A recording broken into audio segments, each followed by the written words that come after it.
ఇప్పుడే జీ5 app download చేయండి. చూడండి మీ ఫేవరెట్ టీవీ షోస్ ఎప్పుడైనా ఎక్కడైనా. వాడు తప్పు చేయడం చెప్తుంటే ఈ ఇంట్లో ఎవరు నా మాట వినట్లేదురా.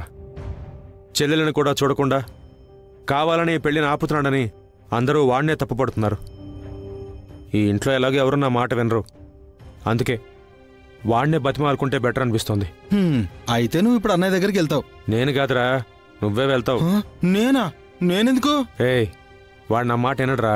నువ్వంటే వాడికి ఇష్టం కాబట్టి నువ్వే వాడి దగ్గరికి వెళ్ళి అన్నయ్య నువ్వు సారీ చెప్పకపోతే ఎందుకు పెళ్ళి ఆగిపోతుందని చెప్పి వాడిని కన్విన్స్ చేసి మాట్లాడు. నేనా? అన్నయ్య దగ్గరికా? పెద్దవాడు అని నిన్నైనా 4 మాటలు అనేసి విడిచిపెట్టేస్తాడు. నన్నైతే ఏకంగా కొట్టి చంపేస్తాడు. నా వల్ల కాదు నాన్న, నేను రాను. నువ్వే అలా అంటే ఎలా? ఓ పని చేద్దాం, ఇద్దరం వెళ్ళి మాట్లాడదాం. నువ్వు నాతో బాబు. చాలు రా ప్లీజ్ నాన్న, వినండి నాన్న ప్లీజ్ నాన్న, నేను రాను నాన్న.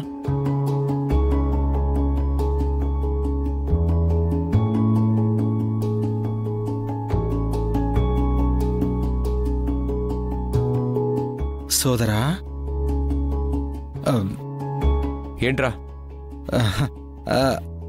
మరి అది అక్కడే నిలబడ్డావే, వచ్చి కూర్చో. అది కూర్చుంటే కష్టం లేదు సోదరా. ఏంటి కష్టం? అంటే ఒక మాట చెప్పాలి. అదే కూర్చొని చెప్పచ్చుగా. అది చెప్పాక నీ రియాక్షన్ ఎలా ఉంటుందో తెలియక. సరే చెప్పు. అది ఇందుని పెళ్లి చేసుకోబోయే అబ్బాయిని కొట్టావు కదా.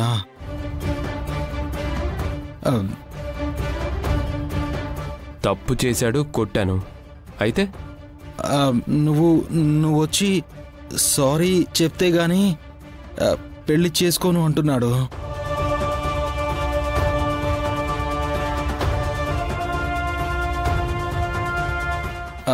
అది సారీ చెప్పకపోతే పెళ్ళి ఆగిపోయేలా ఉందని అందరూ బాధపడుతున్నారు.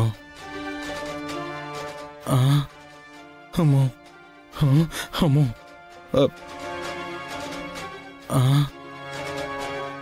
సరే, సారీ చెప్తే పెళ్లి చేసుకుంటాడా? అంతే కదా మరి, అంతే. అమ్మో అమ్మో. సోదరా, సరే చెప్పేద్దాం. దానికి నువ్వు భయపడాలా? నువ్వంత ఈజీగా ఒప్పేసుకుంటావు అనుకోలేదు సోదరా. థ్యాంక్ యూ సో మచ్ సోదరా. అమ్మో.